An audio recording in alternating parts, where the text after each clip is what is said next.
got awfully quiet. I think I was waiting for some sort of cue. Are the lights the cue? I don't know this stage stuff, Tommy. Is this lights the cue?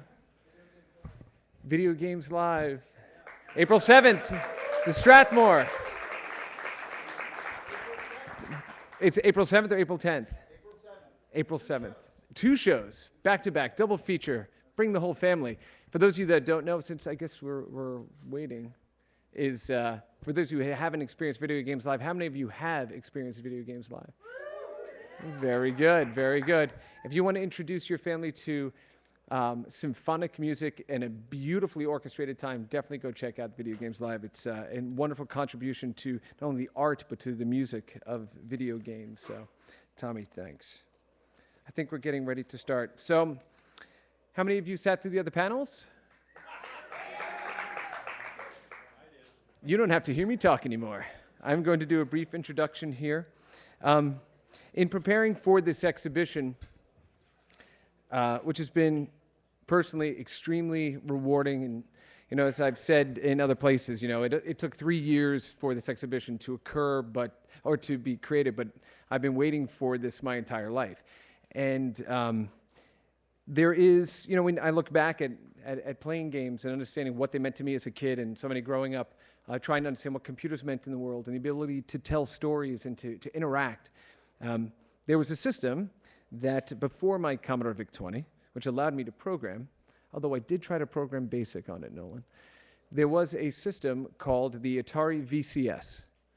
Now, for those of you who grew up in that era, it is the VCS, not the 2600. So let's make sure that we're saying this appropriately. And it was created by a company called Atari. Nolan Bushnell is the founder of Atari, and of course, as I said, a key player in the growth and popularity of the very first video games. He's going to discuss how far video games have come and how it all started. I got a chance to get to know Nolan a bit better through the interview process for the materials we had in the exhibition. And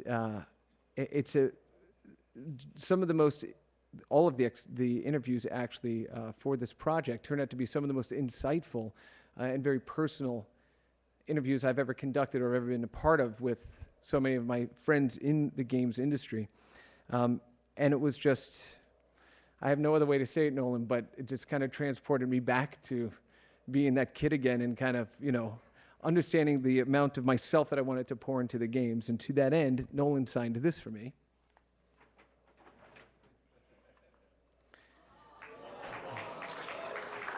So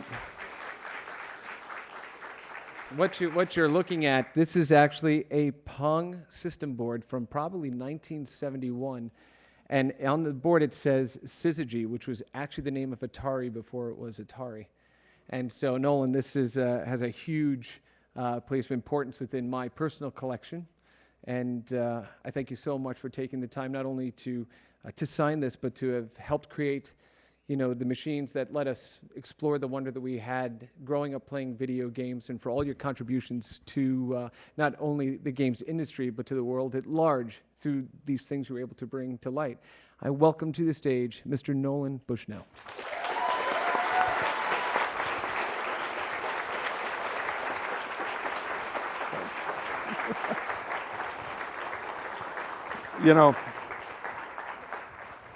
I think we can have some fun. One of the great things about the video game business is a lot of times you can't tell when you're working and when you're playing. And it just bugs the hell out of my wife because, I'll be in playing a game and she'll say, "Don't you have something to do?" I said, "Well, I'm working." And for those of you who aren't married, trust me, that's just part of the dynamic. That board that was laid out by the same guy that did the board layout for the Apple I, Ron Wayne.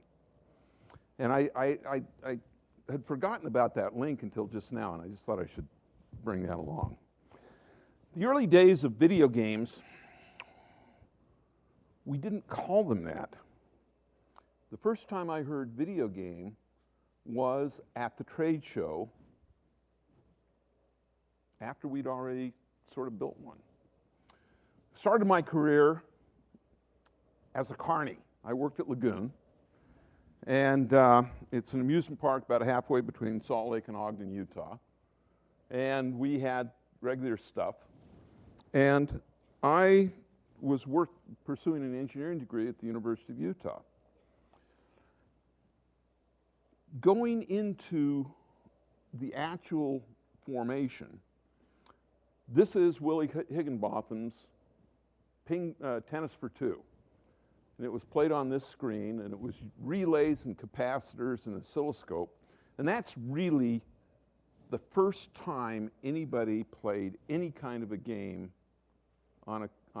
using computer components and a display, to my knowledge. I really think that's the big one. This is my professor, Dr. Evans, of Evans and Sutherland. And if that rack of equipment that you're seeing is actually a video processor, each one of those cards, wait for it, it's a flip-flop. It had the blinding speed of 100 kilohertz. And there is more compute power in a typical watch than there is here, let alone the iPhone or any of these other things. Then we come to MIT, the PDP-1, and the foundation of what I consider to be the real foundation of the video game business, and that's with Steve Russell, who, if anybody should be considered to be the father of the video game, it's him. He did a thing on the PDP-1, 100 kilohertz clock speed, XY display, funner than hell. That was where I got involved in it, because this was basically on the circuit. Anybody, any university that had a big computer, whether it was a PDP-1 or not, if they had a video display, they played this game. And at that time, there were baseball games, and I personally programmed a game in 1965 on this computer that was called Fox and Geese. And I later programmed a game that was a little bit like American football, but really lame. And what you don't realize is that there was sort of an underground, and they were on punch cards. There was a deck of them. They were about like this. And if you dropped them, you were really hosed. And it could take you a week to get them back in the right position. This is what the computer looked like. This was a PDP-1. And took air conditioning, great big thing in the back. And this is what the world was like. To think that you could go from there to something that was commercial was a little bit foolhardy. But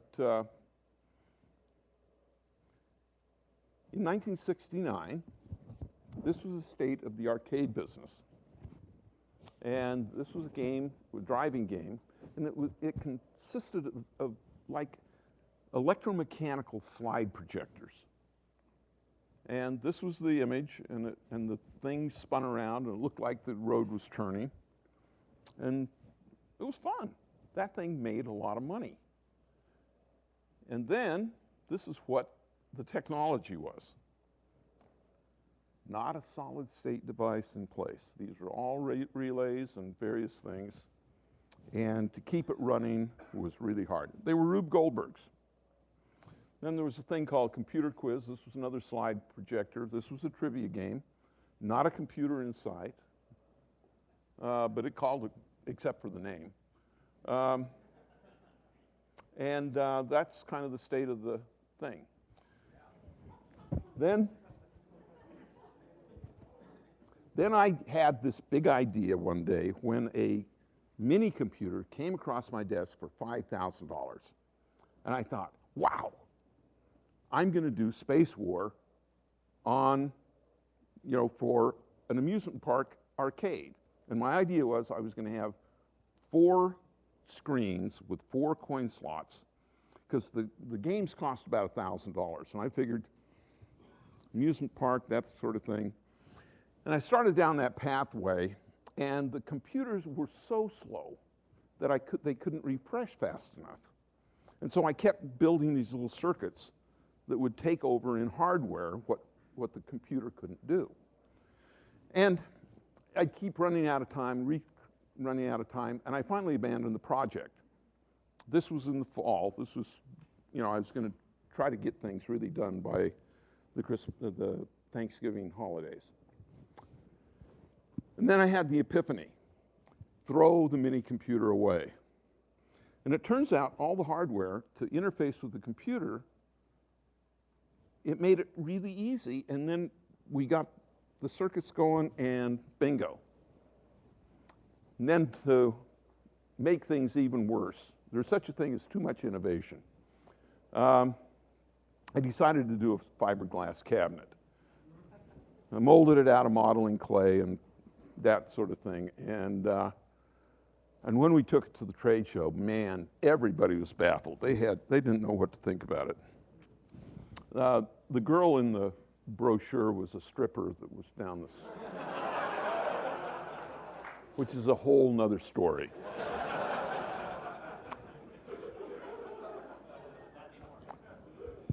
This is the sort of the core team.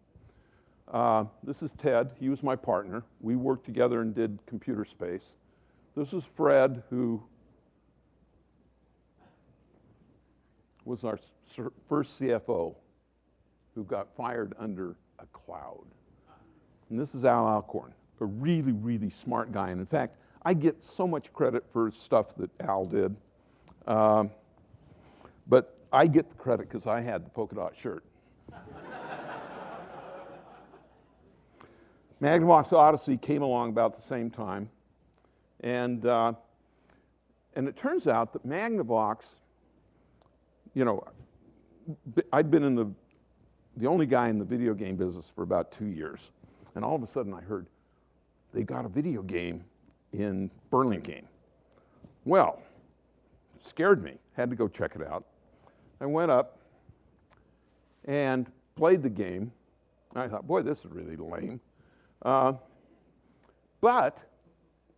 I looked at some of the other people, and they were kind of having some fun with it. So I thought, well, our technology was crisper, more defined, a lot of cooler stuff, and so I needed to have something. And it turned out that exactly the same day that I saw the Magnavox game was Al Alcorn's first day on the job. And he needed a training program, a project. So I said, describe the game, did it. Remember, we'd played, ping pong games on the big computers before. But now, all of a sudden, this training project came. And we did Pong. And then we did consumer, and all the rest. The Atari VCS, all that stuff. The Atari VCS was really the triumph of engineering and cost reduction over good sense. The Atari VCS had 128 bytes of RAM. That's not very much. And when we did it, we thought that we had a list of 16 or 18 games that we thought could be done on the VCS. And we thought we could do those 18 games, sell the cartridges for them, and then we were going to upgrade, because memory was very expensive. And we all knew that the minute we could do a bitmap of the screen, that all hell would break loose, because it just turns out that you have a lot of time, because not a lot of the screen is changing. So if you're only focusing on the changing bits, you're good. Well, it turns out that guys like Dave Crane here were so damn smart that before we knew it, we had hundreds of games that were so much better. And our idea that we could only have 16 games was just totally bogus. In fact, one of the biggest mistakes I've made is we calculated that we would sell 3 cartridges per main unit. Okay? So as a result, the initial production run, we had 7 titles. Everybody who bought the 2600 bought every one of the titles. So if you were to buy the end of that first production run, you had no cartridges. You had the one that you got it with, and that was it. We figured that decision, my decision, cost the company about $35 million. And you know, when I think of all the stupid things I've done, I really wonder why I'm standing here. Oh, you know, I turned down a third of Apple Computer for $50,000. Now, if you don't think that one hurts.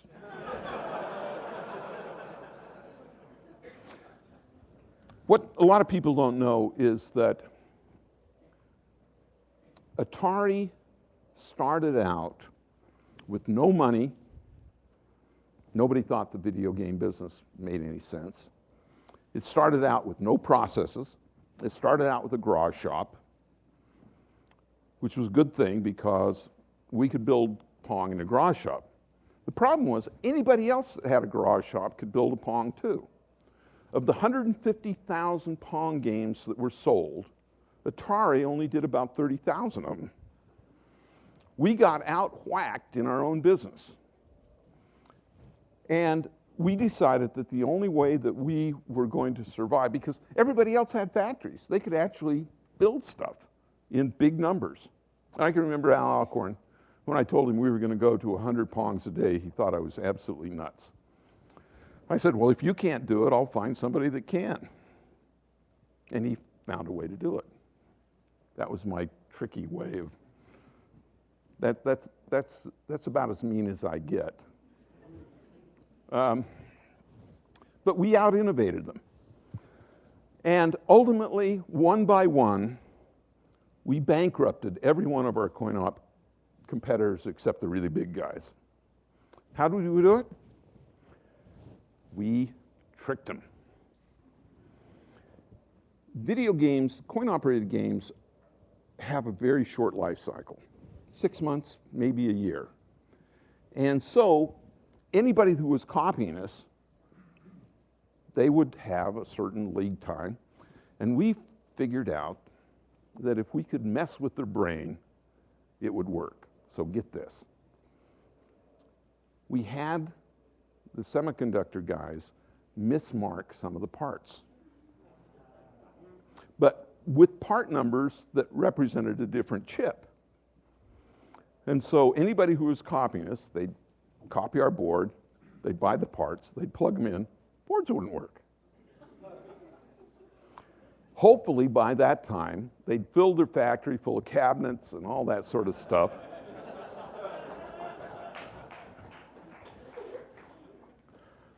And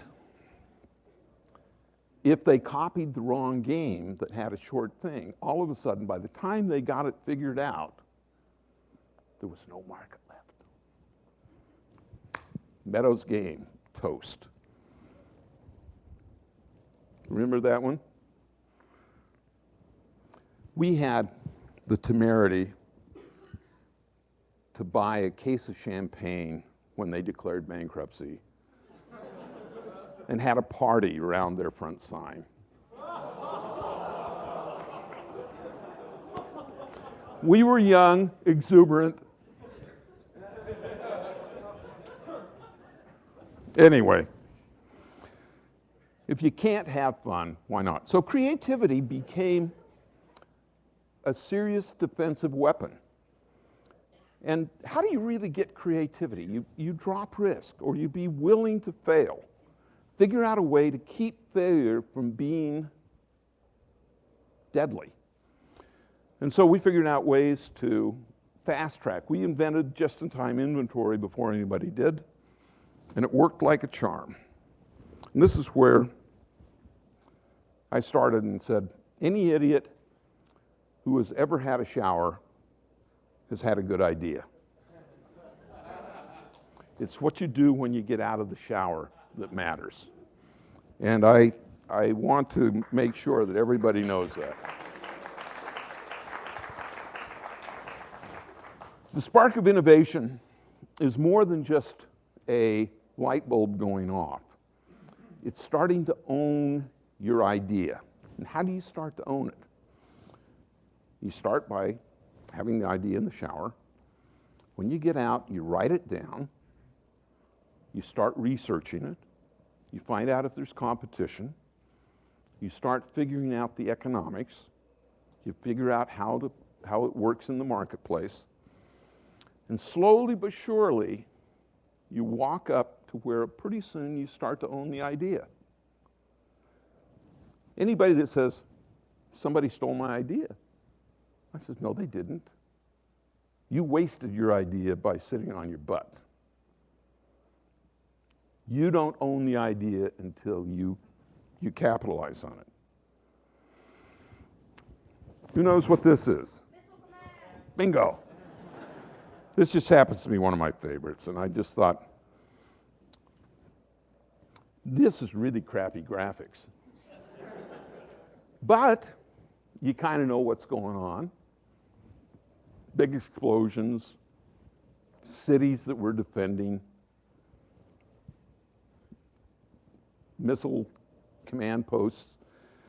And there's an interesting question that I want to ask you all in your design of video games. When is enough enough in terms of the graphics?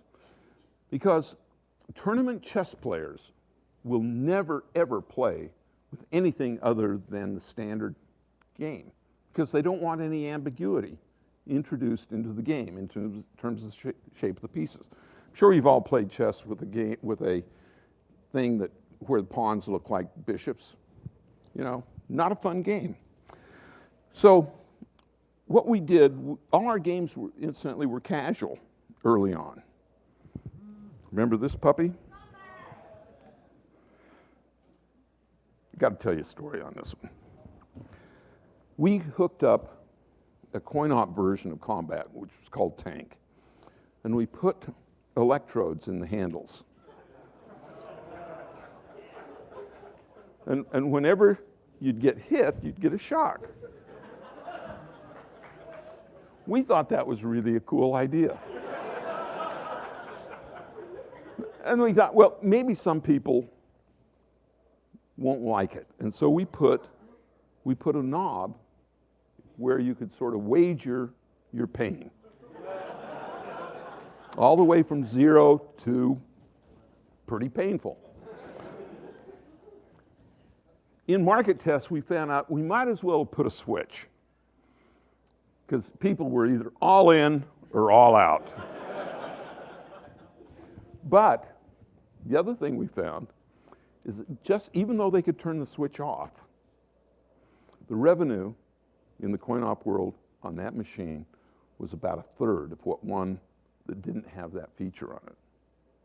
Which said to me that people didn't want to wimp out by turning it off.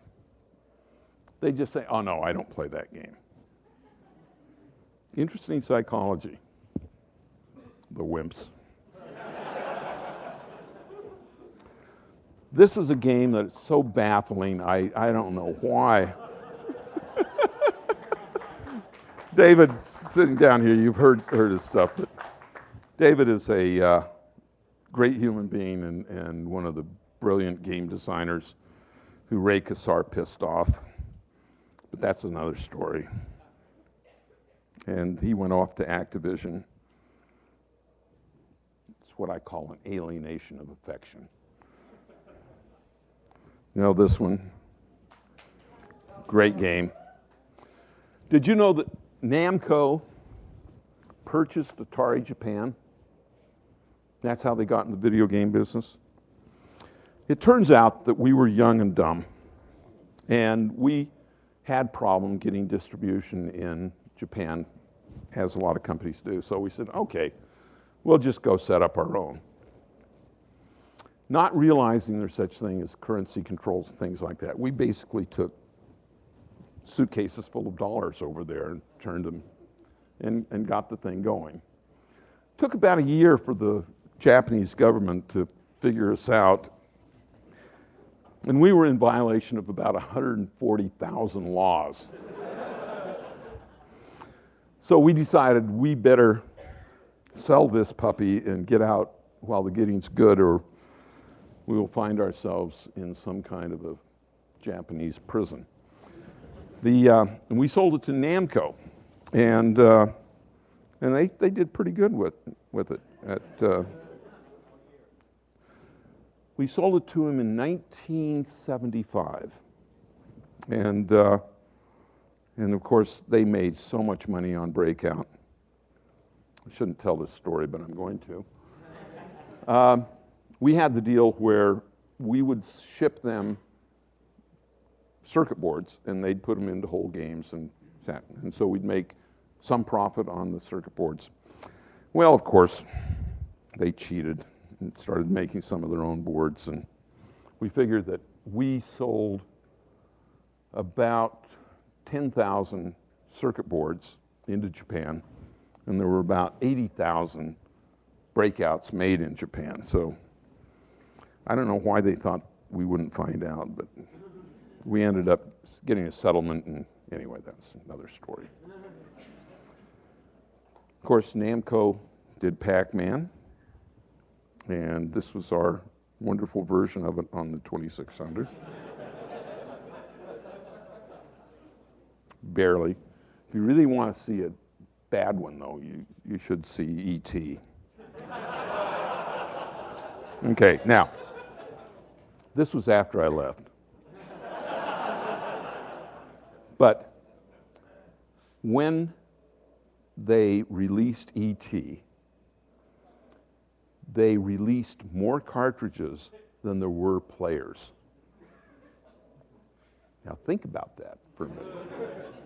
When queried, the management said, well, we figure that some people are going to want to take the cartridge to their vacation house to play.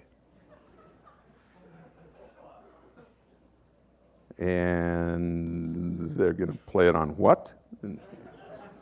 So anyway, the story of ET cartridges in cement in the Arizona desert, absolutely true. More stuff. These are sort of the evolution of art. This is where we're getting into screen bitmap graphics. Remember this one? You know, the Sega did some great stuff, and they got so successful that they forgot how to be humble, and it ended up crashing. Remember Marble Madness, Bomberman, one of my favorites. I was looking for a graphic on Bomberman, I couldn't find one, but it's there somewhere. All kinds of. This is a good one. This is Tempest. This is one of my favorite ones. What was unique about Tempest? Huh? The monitor. It was the first color vector monitor that Atari ever made, and it was virtually impossible to keep running. Because in order to get a color vector monitor, you have to use the phosphor triggers color based on the energy of the electron. And so you're switching high voltage at high speed. The semiconductors at that time really didn't like that at all. And so it was a great game, but boy, was it a nightmare.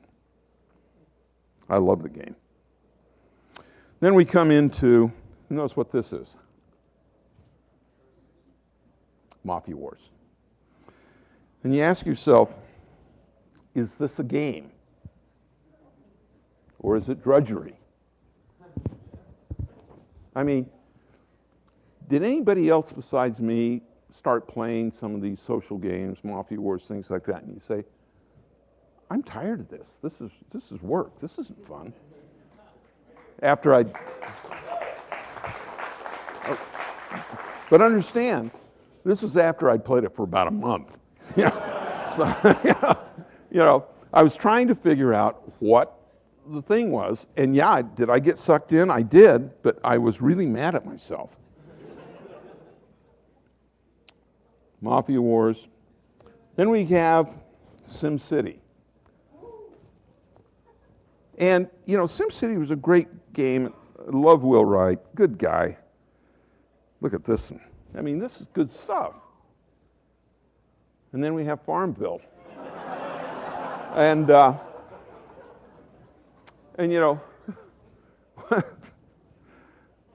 which one made the most money? It's absolutely amazing to me that, and this is a lesson that I really want you guys who love video games to look at. Many times, if you innovate the economic model, it's more important than innovate anything on the screen, anything in the gameplay. Because by all normal standards at this space in our game, this is a pretty lame game. But it's doing really well. And you say, why? And it re-engaged a whole set of people that were not game players. It was not taxing. You could say the collective wisdom of the American population is dropping, or not. But at the same time, I found myself kind of having some fun with it. Like right now, I've got almost all the dragons.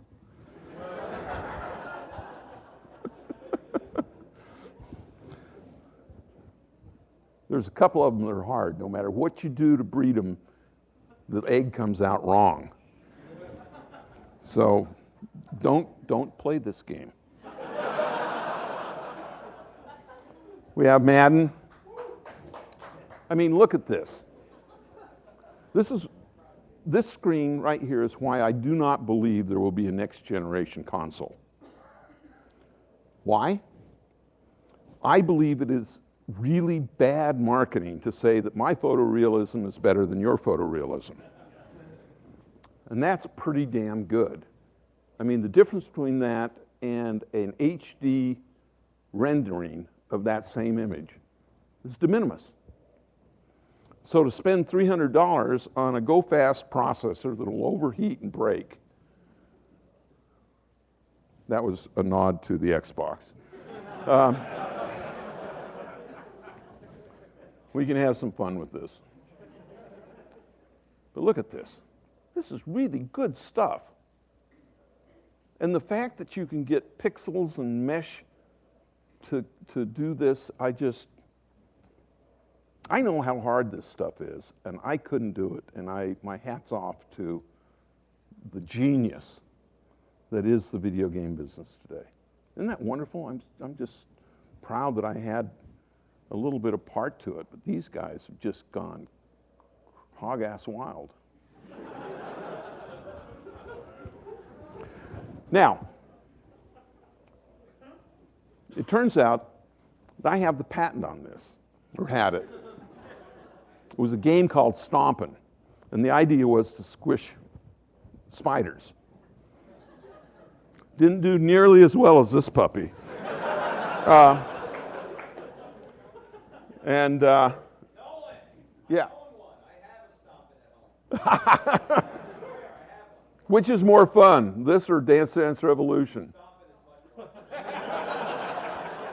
Thank you very much, but the vote has already been taken, and of course we have the Wii, great product. I was probably one of the only guys that projected that the Wii was going to be better and more successful than the Sony PlayStation 3. And are you for the Wii or for the PlayStation? Wii. Okay. What really, and why was the Wii so successful? Was it the gesturing? No, because it reset the whole dynamic. a lot of people just can't deal with today's keyboard. The controller of an Xbox or that it's too high a learning curve. The Wii had one button, motion, boom. I can tell you, one button works pretty well.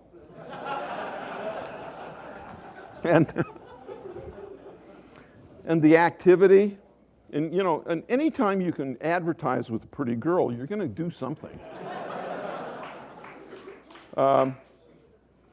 Bring all the family in, and you know, you break each other's noses. That's always that's a good family activity.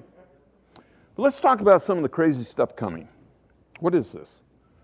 This is a new kind of contact lens. It actually imprints an image on your retina. Looks a little bit like that. And all of a sudden, virtual reality comes into place. This is a game for a group of people, real cheap. You can do a whole desk platter now. This thing costs less than $1,000. The one from Microsoft is about $5 grand, $6 grand, and but they'll get there. Then, of course, the accelerometers, the iPhone, the gyroscopes in the iPhones really represent a whole new thing that you can do. And some of the things that we're working on right now are mesh networks. Mesh networks can set up micro cells for game playing. So think about the dynamic of being on a New York subway and all of a sudden being able to engage everybody that's in the car for a little game experience and then move away. These can be really fun. You know, like while people are waiting for a movie to start, while people are waiting for a boring lecture like this, you know, you could be playing games or something valuable. Geolocation is really fun, and where you create these loose networks of game playing and kill them. I mean, if you know where they are, you should be able to shoot them somehow. Then you have synthetic or augmented reality. It turns out that you don't realize it, but this whole damn museum is infested with evil monkeys. And the only way you can see them is through your virtual netscape. This is what they look like. And you can grow them, you can kill them, or they will kill you.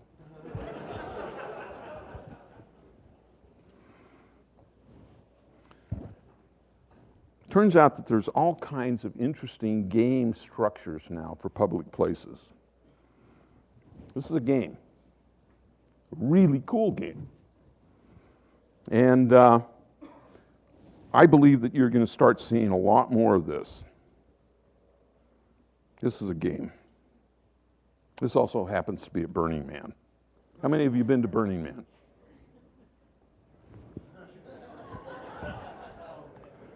Okay. Yeah, but it's worth it. If somebody were to say that you can go to Venus and it's made almost a good temperature, but closer to Venus than the United States, Burning Man is really worth it. Because what you really want to do is a totally bizarre experience with naked women and drugs. No, I'm just teasing. There's a lot of art there. Physical experiences are the next big thing, where we weave a narrative in with a video game experience along with a physical puzzle. And we're working on some of these. The company's name is Versix, and it'll be coming to a theater near you. This is my current project in what I call the iMovie space. And it's a movie that you play. It's for 100 people. You come in, you sit down, and there's this damn evil queen who is a witch. She has banished the princess to a tower. The tower is in quicksand. If you don't rescue the princess, she's toast. She's also very beautiful. Turns out that you, or that the prince who is going to go rescue the princess has to recruit an army, which just happens to be in the audience. And you, as the audience members, have to help solve the problems that the evil queen is setting up in this quest to go through. There are 10 game intervals tied together by a machinima movie, and if the audience is diligent, they can save the princess, who is very beautiful.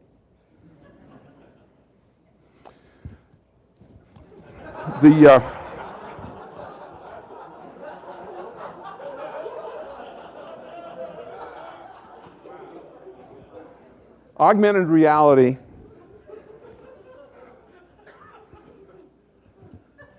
has a dark underside. But this is what you're going to see in the next few years. And I'm sorry for doing this, but I was trying to. Of course, we have the iPad doing good stuff. I should do a call out of some of my favorite games, but I won't. The future's yours. Understand that everybody today has power that we didn't even think of in the 60s, in the 70s and the 80s. Almost anybody can kickstart a product, put a couple of your friends together, and make $1 million. Have you ever heard of Minecraft? Great game, simple, done by a very small group. They've made, what, 300 million bucks so far? You know, this is really the time for the individual entrepreneur. And all you have to do is believe you can do it and have a good idea. Narrative, I talked about that. I mean, we all know where we're going. It's Westworld. And you just have to keep the non-player characters from going evil.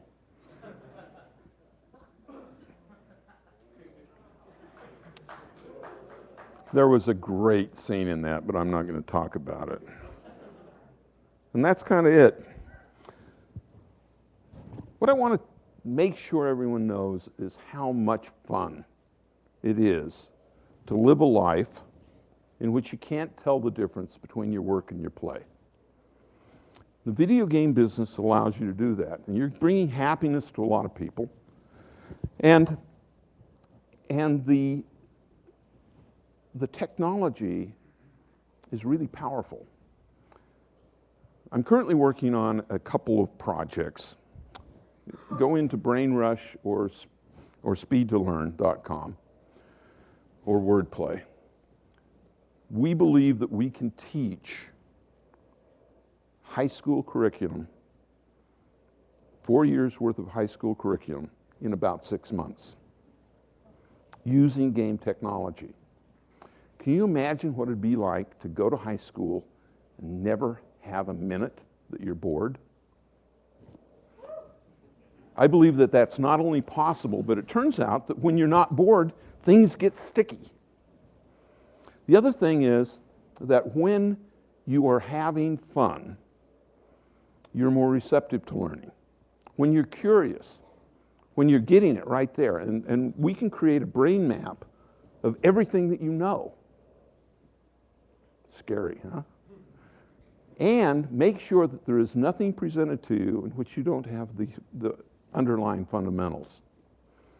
Also, it turns out that if you train properly, that you can actually increase your IQ, maybe as much as 15 points. And I'm putting out some things. I'm turning into an author. I've written a book on Video Games 2071. This is a shameless promotion. And it's basically a book about, if I say technology, there's no constraints, what is the ultimate video game? And it should be out sometime in June or July. And I want you to all download one or buy one and contribute to the fact that I can really spend a lot of money when I have it. But at the same time, I hope it'll make some thinking. There's also some great gratuitous sex in it. I've also got a book called HyperEd, School of the Future. It's a little more serious, but fun nonetheless. And I think that we can have a really great decade or two. 2071, which is the 100-year anniversary, is when I've sort of placed my characters. They're having a ball with video games, and I think society will too. I'm not sure most of the people that are here are not going to last that long, but damn sure I won't. Thanks for coming. I think we're going to take maybe a couple of questions. Yeah. I'm not sure.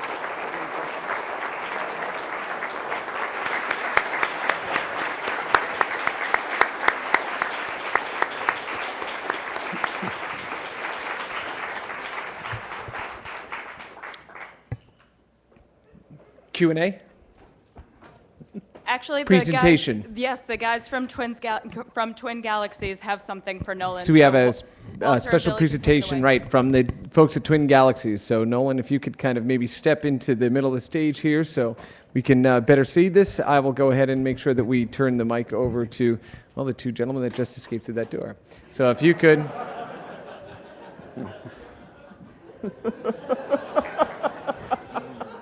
Yeah, you can. It's not the stripper, is it? No.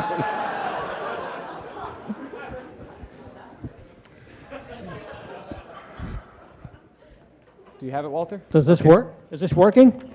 Okay. So my name's Walter Day. Many of you already know me, and I'm here with Twin Galaxies. And before I present something to you, Nolan, I just want to point out one thing.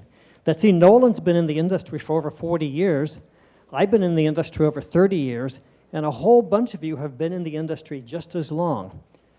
And we've all been contributing to this. And isn't this amazing? Look at where we are now, 40 years later.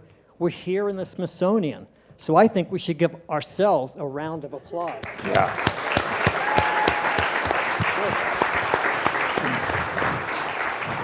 Okay. So I'm honored to make a presentation to you tonight. Nolan has been he's been inducted into the International Video Game Hall of Fame, which is in Ottumwa, Iowa. He was in the first class, which was inducted in the year 2010. You've received awards from BAFTA. You've received, Newsweek considers you one of the 50 men who have changed America. You have so many accolades heaped on your shoulders up here that it just goes on and on and on. But Newsweek didn't say whether I changed it for the better or worse. Well, we can't necessarily say that Newsweek changed America for the better or the worse either. You know? So there is so many ways that you've been honored again and again and again, and rightfully so, because you're an important part of American culture, which has now become world culture. And so with all these amazing awards, still there's one thing you don't have, which I think could possibly be the most important thing. You could have lots of awards, lots of honors, but there's nothing like being on a bubblegum trading card, okay? So ladies and gentlemen, brought in by the lovely Billy Mitchell, the official Nolan Bushnell video game trading card is being unveiled tonight, okay?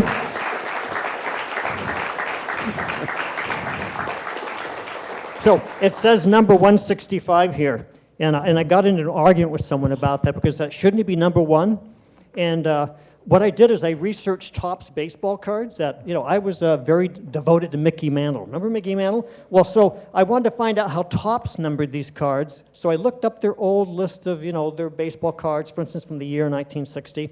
And Mickey Mantle, though he was the biggest star of the season, he was card number 350. And I realized that what they did was they just put the different numbers in any order so that Mickey Mantle was 350. And Plus, Walter, I was number 1, if you've seen my card. As you should be. have you all met Billy? Okay. Okay, so essentially, we are honored to present you with this card. And we brought some of the cards, too, if you want to sign some for anybody tonight. Yeah, It'd be because great. I don't think this is going to fit on my carry-on. Well, actually, when I looked at the sign for the TSA for security, it specifically said, no weapons, no explosives, and no overlarge trading cards. So you can't get this on any kind of airplane. But we're so honored to give this to you. And on Walter, let's go ahead and read the text on the back. Okay. There's a backside to everything. Okay. And by the way, the Nolan Bushnell card, this is the only one in the whole series, and there's quite a few in the series, that we put electrodes in. Okay? And there's a dial, so you can turn it down in case you don't want to be electrocuted by it. But essentially it says Nolan K. Bushnell, born February 5th, 1943, is an American engineer and entrepreneur who founded both Atari and the Chuck E. Cheese Pizza Time theater chain. Mr. Bushnell has been inducted into the Video Game Hall of Fame and the Consumer Electronics Association Hall of Fame. He's received the BAFTA Fellowship and the Nation's Restaurant News Innovator of the Year Award. It was named one of Newsweek's 50 Men Who Changed America. Mr. Bushnell started more than 20 companies and is one of the founding fathers of the video game industry. He is currently devoting his talents to fixing education with his company, Speed to Learn, and is also the co-founder and chief game designer of Anti-Aging Games, a website of games designed to stimulate the brain and maintain mental flexibility through game exercises. On August 9, 2010, he was a member of the first class inducted into the International Video Game Hall of Fame in Ottumwa, Iowa. Thank you very much. Thank you. Thank you. Good fun.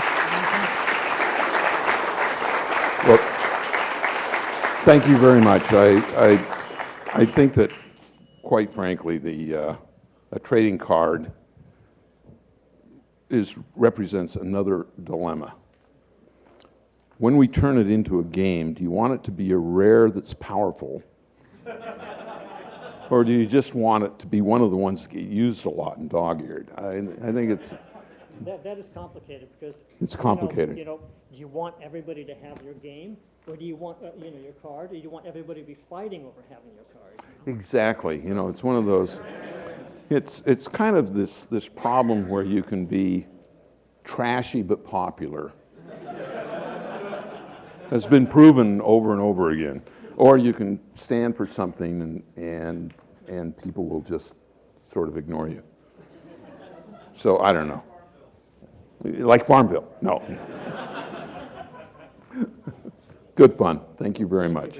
We're very honored. Thank you very much, everybody. And incidentally, we've got a lot of the old Atari games are coming out on the iPhone and the iPad now, which we're really having fun.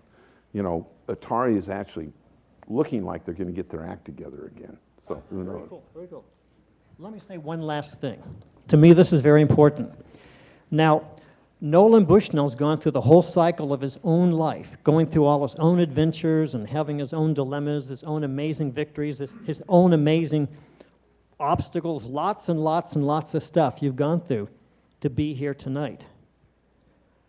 But your life, to the rest of us, now has really gone, it's kind of like transcended. And really you have become so influential to the collective environment and to the collective consciousness of the world that really at this point in time you become a force of nature. You actually represent now a force of nature in a sense because you really embody a lot of our ideals, a lot of our goals, a lot of our energy, and a lot of our creative stuff that's all got wrapped up into the video game industry. So I would like to propose that recognizing Nolan on this new status of being a force of nature, let's give him a standing ovation right now. up. Thank you.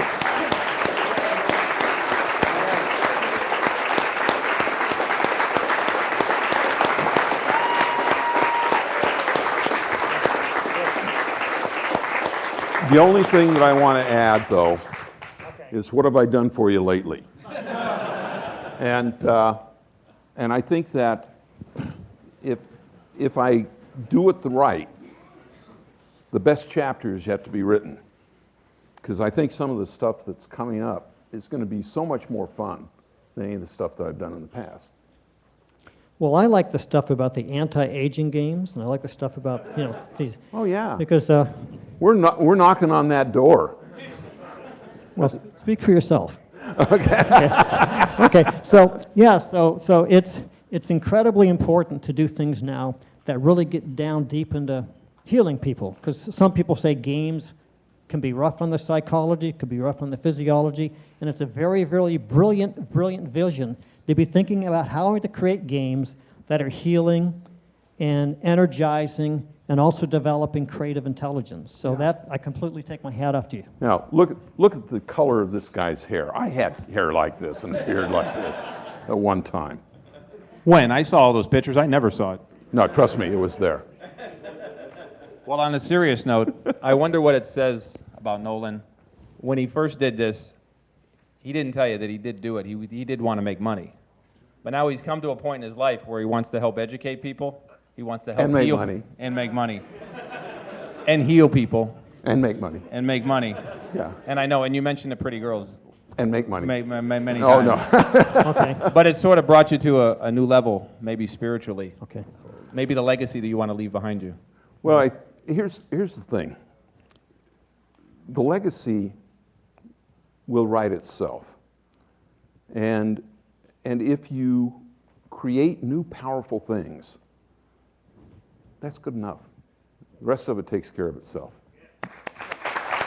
Thank you. We should have Thank you, a couple guys. of questions. Thank you so much. Nolan always goes places. He always meets business people. He meets manufacturers, people that have made a lot of money off of what he's created. And one of the things that I wanted to do here was to shake his hand on a different level, representing all the players in the world and in the history of gaming that have played video games, that have benefited and had so much fun from what he has created.